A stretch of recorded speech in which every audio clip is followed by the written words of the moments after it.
You're spending money you don't need to spend. Not on big, obvious things. Not on holidays you can't afford or nights out you shouldn't have gone on. On the quiet stuff. The subscriptions you forgot about. The direct debits that leave your account every month for things you barely use. The supermarket habits that cost you £30 more per week than they need to. The financial friction that builds up silently in the background of everyday life. And the total. For most people in the UK right now, the total is staggering. Research consistently shows that the average British household wastes between £400 and £600 per year on things they either don't use, don't need, or could get significantly cheaper elsewhere. That's not a small number. That's a short breakaway. That's 3 months of ISA contributions. That's the difference between a savings account that's growing and one that's barely moving. The good news? Most of it is fixable. Quickly. Without dramatically changing your lifestyle. This is how. Let's start with a thing that will take you the least time and potentially save you the most money. Your subscriptions.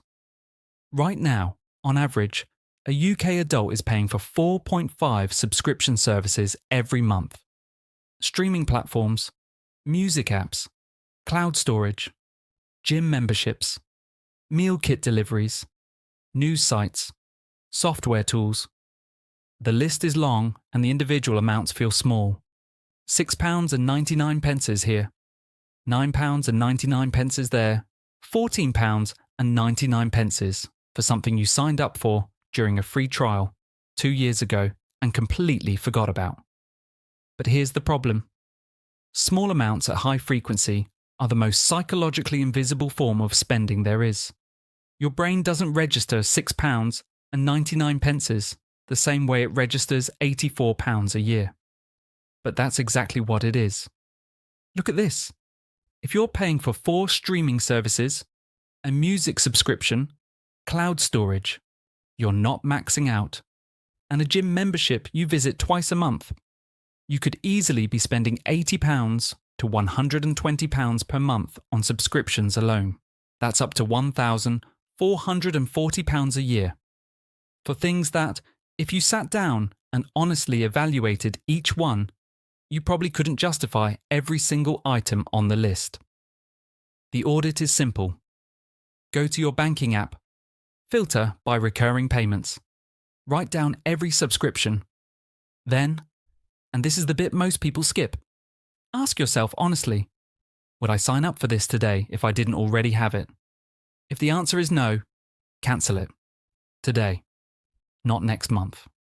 Today. For most people, this exercise alone frees up £30 to £60 per month, without giving up anything they actually care about. Now let's talk about food, because this is the area where behavioural changes deliver the biggest wins, and where most people have the most room to move. The average UK household spends around £60 to £100 per week on groceries. For a single person, the figure is lower, but the proportion wasted is often higher. Studies suggest the UK throws away around £700 worth of food per household per year. Bread gone mouldy, vegetables that softened before they were used, leftovers that sat in the fridge and got forgotten. That's not a food problem. That's a planning problem, and planning problems are entirely solvable. Here's what changed for people who got this right. A weekly meal plan. Not complicated. Not rigid. Just a rough idea of what you're going to eat before you go to the shop, rather than wandering the aisles and buying things that feel like a good idea in the moment. Combine that with one specific shopping habit. Buying own brand or supermarket label products instead of branded alternatives. And the savings compound quickly. Look at this. Tesco own brand pasta versus a branded version. Own brand tinned tomatoes versus the branded equivalent. Own brand cereal, cooking oil, cleaning products, washing up liquid. In almost every category, the quality difference is negligible. The price difference is significant. Across a weekly shop, switching to own brand across the items where it genuinely doesn't matter can save £15 to £25 per week. That's £780 to £1,300 per year. From changing nothing about what you eat, just what brand name is on the packaging. And the numbers get even more interesting when you add one more habit. The discounted aisle. Most major UK supermarkets reduce the price of food approaching its use by date, typically in the late afternoon and evening. Yellow sticker shopping, as it's affectionately known, can cut the cost of meat, fresh produce, bakery items, and prepared food by 50% to 75%. It requires flexibility in what you cook. But for students and workers trying to stretch a budget, it's one of the most consistently effective food-saving habits available. Let's talk about bills. Because after food and subscriptions, fixed household costs are where the next layer of savings typically lives. We've covered energy in a previous video on this channel, but there are two other bill categories that are consistently overlooked. The first is mobile phone contracts.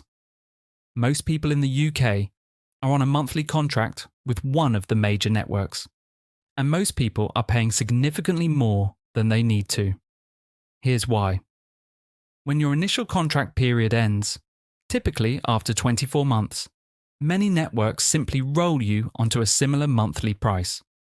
The handset is paid off. But the bill doesn't drop to reflect that.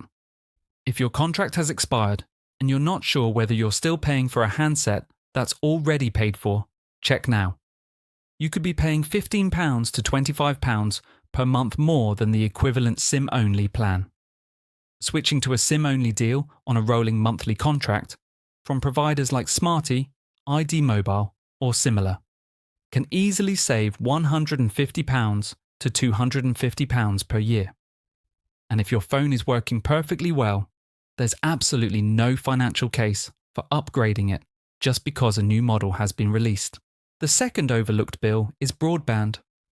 Broadband providers in the UK operate in a competitive market, and loyalty is consistently, demonstrably not rewarded. New customers almost always receive better rates than existing customers who simply renew without questioning. When your broadband contract ends, compare what's available. Use a comparison site. Ring your existing provider and tell them you're considering switching. In many cases, the retention team will offer you a significantly better rate to keep your business. A rate they never would have offered if you'd simply renewed without asking. This takes one phone call. It can save £80 to £150 over the course of a year. Now, here's one that surprises people, and it's one that younger people in the UK are particularly well placed to take advantage of.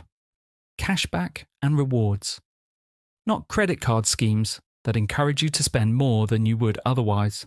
That's a trap, not a saving. But legitimate cashback platforms, services like Top Cashback and Quidco in the UK, pay you a percentage of your spend when you purchase through their links from retailers you were already going to buy from anyway. Insurance renewals, broadband switches, energy tariff changes, online shopping from major retailers. These are all purchases you're making regardless. The cashback platform simply takes a commission from the retailer for directing you there and passes a portion of that back to you. Most people don't realise that over the course of a year, using a cashback platform consistently for purchases you are already going to make can accumulate £50 to £150 in cashback. Without spending an extra penny. It requires the habit of checking the platform before you buy. That's it. One extra step. For money you are leaving on the table. Let's talk about transport. Because for many young workers and students, getting around is a significant and often poorly optimised cost. If you travel by rail, there are two things worth knowing that most people don't act on. The first is Railcards. The 16 to 25 Railcard and the 26 to 30 Railcard, which extended coverage for slightly older commuters, offers a third off most rail fares. The annual cost of the card pays for itself after just a handful of longer journeys. If you're travelling by train even moderately often and you don't have a Railcard, you're simply paying more than you need to. The second is advance booking. Train fares in the UK are structured in a way that heavily rewards forward planning. The same journey can cost 3 or 4 times more if you book on the day versus booking several weeks in advance. This doesn't work for every journey, but for regular trips, visiting family, travelling for work, heading somewhere for a weekend away, booking early is consistently cheaper. For those driving, the petrol cost conversation is straightforward. Use a price comparison app. There are several that show you the cheapest petrol stations near you in real time, and combine trips where possible rather than making multiple shorter journeys. Small habits, consistent savings. Now let's bring this all together, because I want you to see the full picture. Subscription Audit, £30 to £60 per month saved. That's £360 to £720 annually. Grocery changes, own brand switching and meal planning. £15 to £25 per week saved. That's £780 to £1,300 annually. Mobile phone contract review, £150 to £250 annually. Broadband negotiation, £80 to £150 annually. Cashback platforms, £50 to £150 annually. Railcard and advance booking. Variable, but easily £100 or more for regular travellers. On the conservative end of every single one of these, you're already past £500 in annual savings. On the higher end, you're looking at closer to £2,000 from changes that don't require you to earn more money, work harder, or sacrifice the things you genuinely enjoy. Here's what I want to leave you with. The financial pressure on young people in the UK in 2026 is real. Rent is high. Bills are high. Starting salaries haven't kept pace. The system is genuinely harder to navigate than it was for previous generations in several meaningful ways. But within that system, there is still room. There is still control available to you over your subscriptions, your food, your contracts, your transport habits, over the quiet leaks in your finances that drain hundreds of pounds per year without ever feeling significant in the moment. Every pound you save is a pound you can put somewhere intentional, into an ISA, into an emergency fund, into a pension contribution that your employer matches, into the financial foundation that makes the next year easier than this one. The hacks in this video are not glamorous. They're not a shortcut to wealth. They're not going to go viral. But they work, consistently, for ordinary people, on ordinary incomes, in ordinary circumstances. 2 hours of your time this weekend could free up £500 or more over the next 12 months. That's a pretty good return on a Saturday afternoon. Start with the subscriptions, the rest will follow.